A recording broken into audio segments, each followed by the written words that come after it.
Hello guys, welcome back. Today I want to do a Moon Embracing the Sun review, so get ready for it.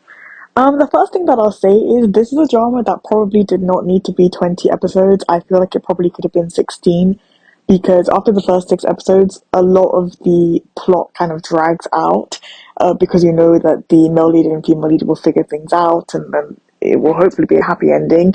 So you kind of just feel like you're being dragged through the mud.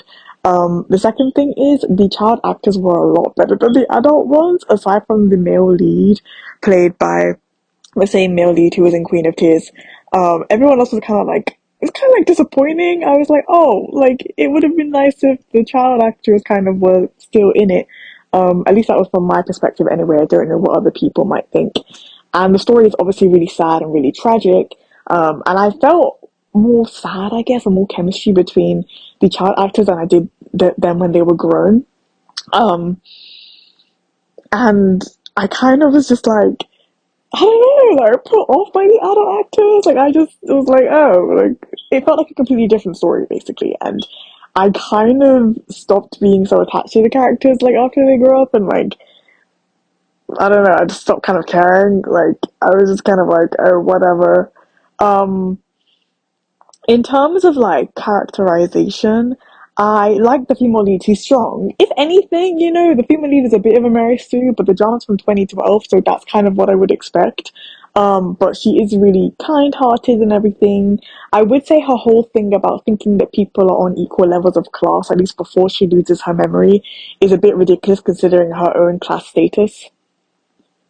But it was interesting. I think that the inclusion of the shaman stuff and the kind of like magical realism of the whole drama also made it quite interesting. So I would say that it's a drama that people should definitely check out. I've been hearing online that it's possible that we could get like a updated version of the song with the child actors growing up. I would love that. I would watch that. I feel like I would watch that and I would actually prefer it. I need to be able to emotionally bond with characters, and I think that the shift and how fast the shift happened from them being children to being adults and then the different actors that were playing them made me become very detached from the characters. So like I wasn't necessarily crying with them afterwards, but I was crying with the child actors when they were playing those characters, and I was feeling for them.